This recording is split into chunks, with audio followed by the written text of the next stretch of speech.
क्षमा कर दीजिए भैया। लक्ष्मण, उठो।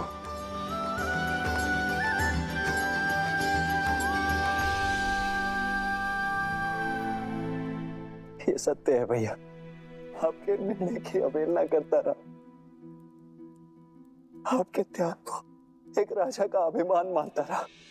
पर तो सत्य ये भी है भैया कि इतने वर्षों तक प्रति क्षण में आपको देखता भी रहा।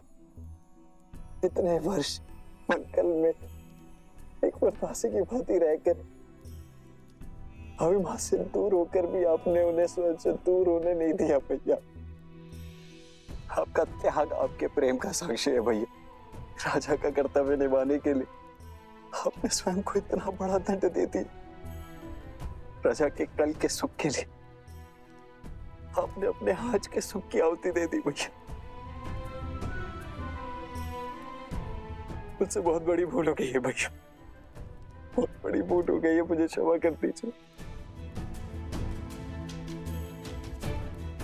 नहीं लक्ष्मण,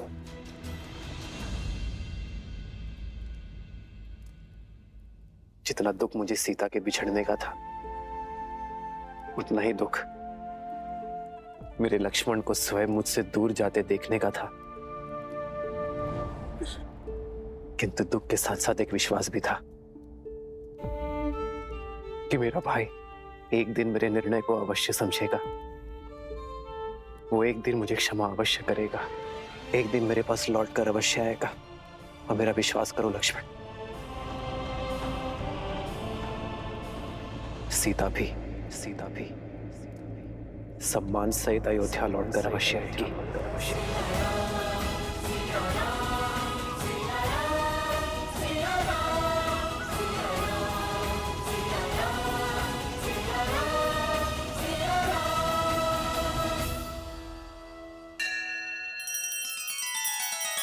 श्री रामचंद्र कृपालु भजु मन हरण भव भय दारुणम नव कंज लोचन कंज मुख कर कंज पद कंजारुणम।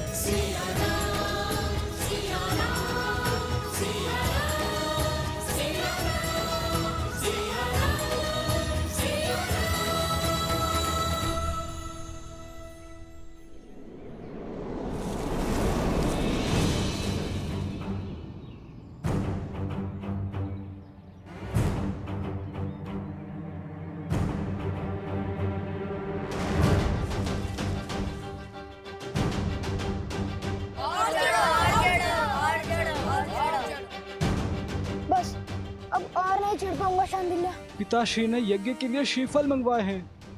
रिक्त हाथ लौट नहीं सकते। ऊपर चढ़ो, अन्यथा दंड मिलेगा।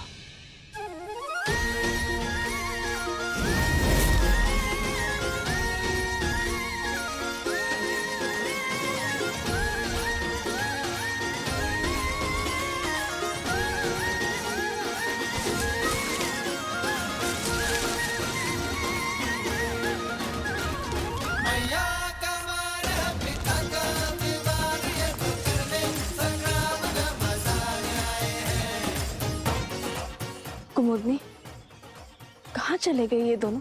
कहीं दिखाई नहीं दे रहे। माता आ गई।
फिर से उद्दंडता कर रहे हो ना तुम लोग? नहीं मानोगे ना तुम दोनों? आज तो तुम्हें दंड देकर ही रहूंगी। कुश, नीचे आओ। नहीं, मैं नहीं आऊंगा। अब दंड दोगी। ऊपर रहकर क्या दंड से बच जाओगे? मैं भी देखती हूँ कि कैसे नहीं उतरते।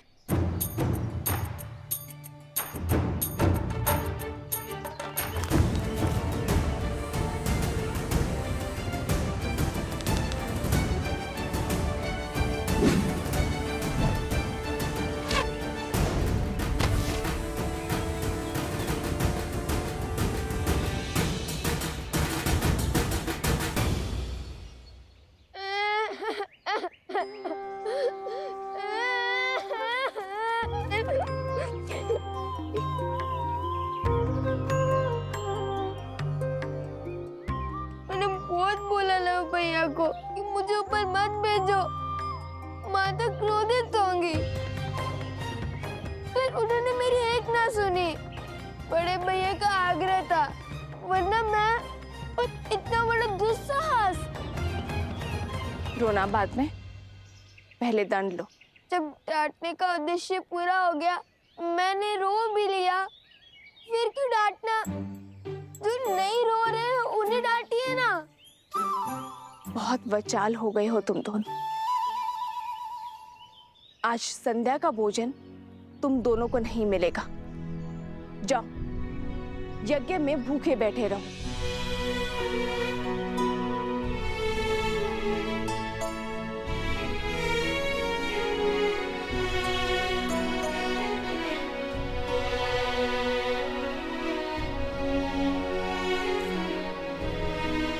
वन देवी, लक्कू साहब के सामने यूं ही ब्रज पर चढ़ गए, आपको भय नहीं लगा? यदि उन्हें कुछ हो जाता तो? माता की सबसे बड़ी पूंजी होती है संतान, और जब माता को अपनी संतान की योग्यता पर संदेह लगने लगे तो समझ जाओ कि उसे संदेह अपनी दी गई शिक्षा और संस्कार पर है। ओम भूर्भुवस्सुः तत्सवितुर्वरेण्यं भर्गो देवस्य धीमहि धियो यो नः प्रचोदयात्।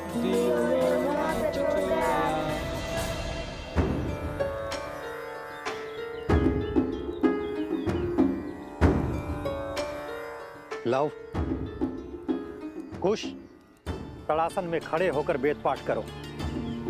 यही दंड है तुम्हारा। जी गुरुदेव।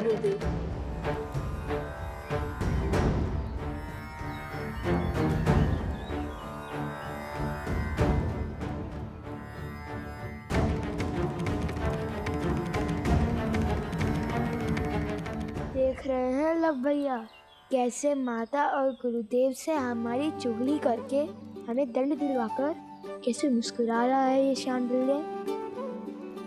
पता नहीं माता का मन बसीजेगा भी या नहीं। मुझे तो अभी से ही भूख लग रही है। और जन पाना है, शांति से वेदों का पाठ करो और करने दो। ओम भूर्भुवस्सुः तत्सवितुर्वरेण्यं भर्गो देवस्य धीमहि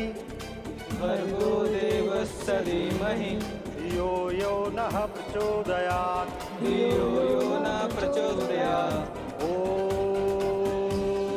ओम भूर्भुवस्सुः तत्सवितुर्वरेण्यं भर्गो देवस्य धीमहि धियो यो नः। अरे देखो तो, कितनी चींटियां चढ़ गई हैं तुम्हारे पैर पर। जाओ, पैर धो लो और अपनी माता से कहो औषधि लगा दे।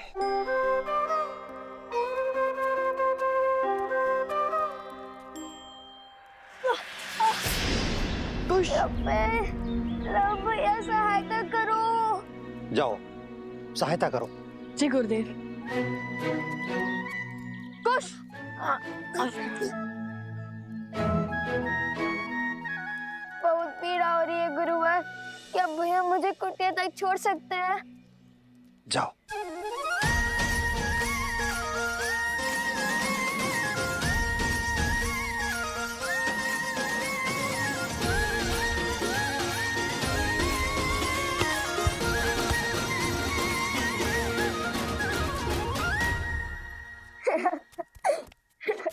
क्या आवश्यकता थी इस स्वांग की? आवश्यकता थी भैया। हमने देखा नहीं शांडिल्य का मुख कैसे उल्लू की भांति उतर गया था।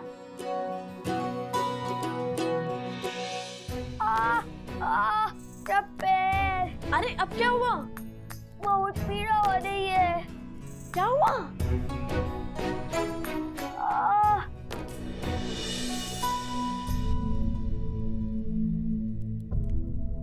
क्या हुआ कुश? कैसे हुआ ये सब?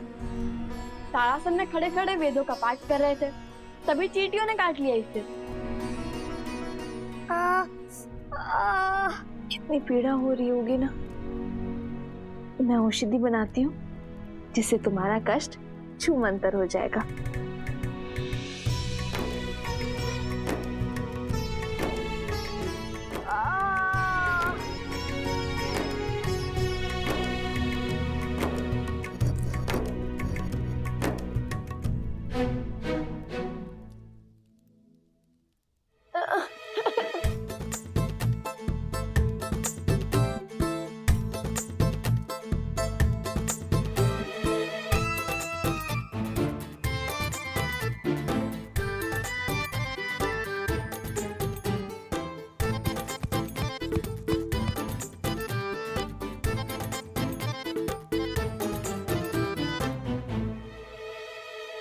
माता रहने दीजिए ना, इतनी भी पीड़ा नहीं हो रही माता।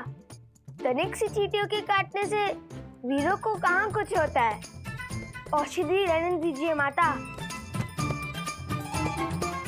और भोजन खिला दीजिए, बहुत भूख लगी है। दंड में दया नहीं होती, और जब ऋषि हरित ने अपने पुत्र शांडिल्य को नारियल लेने के लिए भेजा था, तो तुम दोनों वृक्ष पर क्यों चढ़े? आज तुम दोनों को अन्न का एक दाना भी नहीं मिलेगा। मुझे लगा आप भूल गई होंगी। अब रोना शुरू मत करना। बताओ लव, तुम दोनों वृक्ष पर क्यों चढ़े?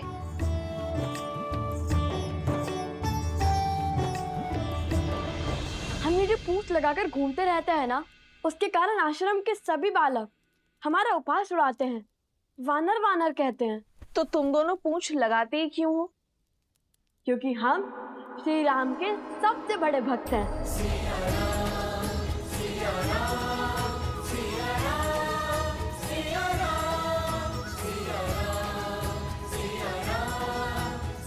हनुमान जी से भी बड़े भक्त हैं। इसलिए पूंछ तो लगानी ही पड़ती है ना। तो इसका शांडिल्य से लड़ाई का क्या संबंध है? और तुमने उसके कार्य में बाधा क्यों डाली? माता, भ्राता शांडिल्य बड़े ध्रुत हैं, सदा हमें छेड़ते रहते हैं। उन्होंने हमें चुनौती दी थी कि यदि हम श्री राम के सबसे बड़े भक्त हैं तो उन्हें उड़कर दिखाएं। और पता है सोमकरण ने क्या कहा? हनुमान जी के पिता तो स्वयं पवन देव हैं। तुम्हारे पिता कौन है बताओ?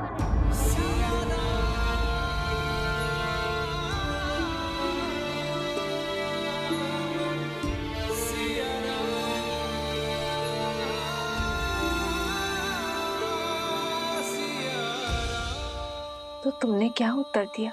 उत्तर तो भैया ने दिया है कि पिता ज्ञान देते हैं और माता संस्कार। हमें तो दोनों ही माता से प्राप्त हुए हैं, तो हमारी माता ही पिता हुए। अब आप बताइए, यदि हमारी माता ही हमारे पिता है तो इसमें समस्या क्या है? हमें तो नहीं है। माता, हम उड़ तो नहीं पाए, पर वानरों के भांति वृक्ष पर चढ़कर नारियल अवश्य तोड़ लाए हम, है ना भैया? तो हुए ना हम श्री राम के सबसे बड़े भक्त।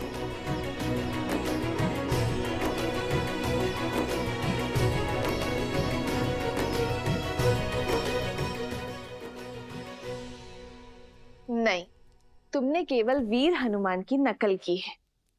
चलो बैठो। उनसे बड़ा भक्त बनने के लिए बहुत समय और बहुत तपस्या लगेगी।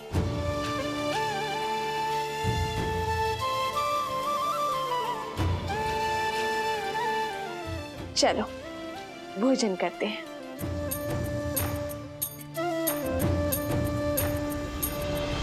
किंतु भोजन करेगा केवल लव।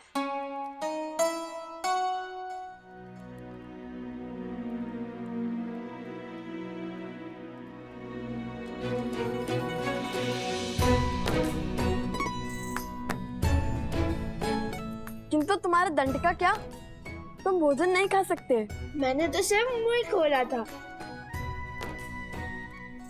किंतु ग्रास तो माता ने खिलाया है।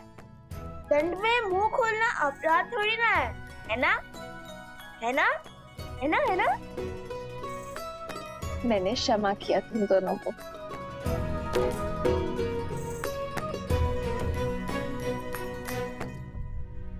माता, जब हम राजा राम से मिलेंगे ना, तो उन्हें अवश्य बताएंगे कि हम हनुमान जी की भांति वृक्ष पर चढ़ सकते हैं, भांति भांति के कर्तव्य दिखा सकते हैं। फिर उन्हें विश्वास हो जाएगा कि हम उनके सबसे बड़े भक्त हैं।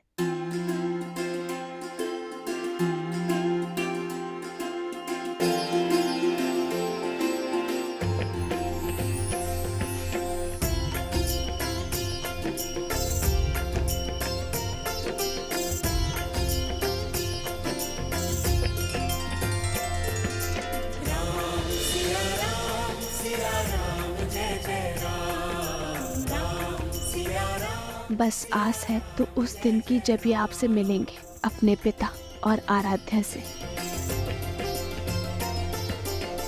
कुमार शत्रुघ्न की, राजकुमार शत्रुघ्न की, राजकुमार शत्रुघ्न की, राजकुमार शत्रुघ्न की, राजकुमार शत्रुघ्न की, राजकुमार शत्रुघ्न की, राजकुमार शत्रुघ्न की, राजकुमार शत्रुघ्न की।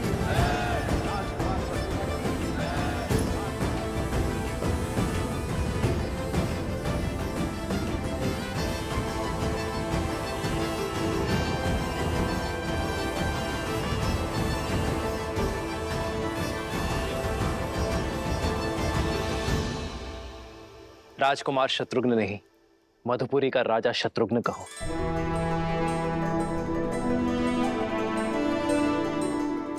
मधुपुरी राज शत्रुघ्न की।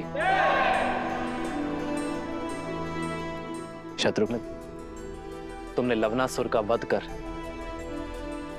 असुरी सोच के प्रसार पर विराम लगाया है। वो सोच जो ऋषियों को अपमानित कर, निर्दोषों को दंडित कर, घरों और मंदिरों को अशुद्ध कर संतुष्टि पाते हैं। बीते 12 वर्षों में आप चारों भाइयों ने समस्त आर्य भूमि में प्रशंसा और सम्मान अर्जित किया है। अब समय आ गया है कि रघुवंश का सूर्य ध्वज पूरी सृष्टि में लहराए, जिसे देख हर असुर और आसुरी सोच भयभीत हो जाए। और इस सपने को पूरा करने के लिए हमें रासु यज्ञ करवाना चाहिए भैया।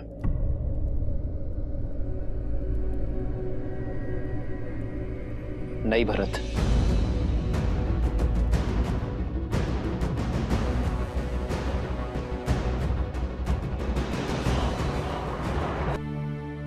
राजसूय यज्ञ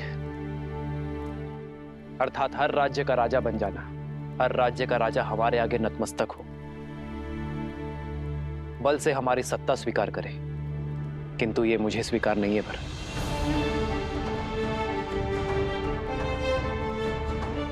रामराज्य का लक्ष्य है कि हर कोई मन से स्वतंत्र अनुभव करे, मन से मुक्त अनुभव करे।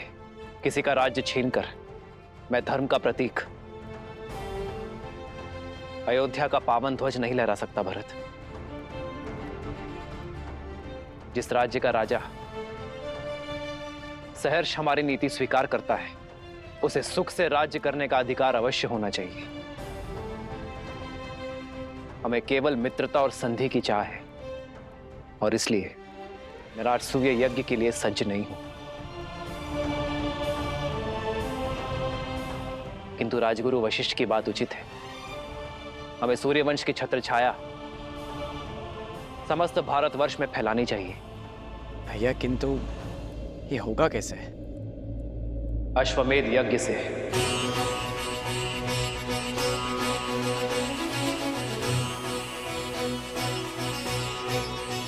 महाराज के कहने का तात्पर्य कि जो भी राज्य हमारे यज्ञ के अश्व का श्रद्धा पूर्वक स्वागत करेगा, उस राज्य में धर्म की अर्थात राम राज्य की स्थापना होगी। वो राज्य हमारा मित्र राज्य बन जाएगा। और हमारा युद्ध केवल उनसे होगा जो हमारे अश्व को रोकने का दुस्साहस करेगा। आचार्य, हमें अश्वमेध यज्ञ की तैयारी आरंभ करनी चाहिए।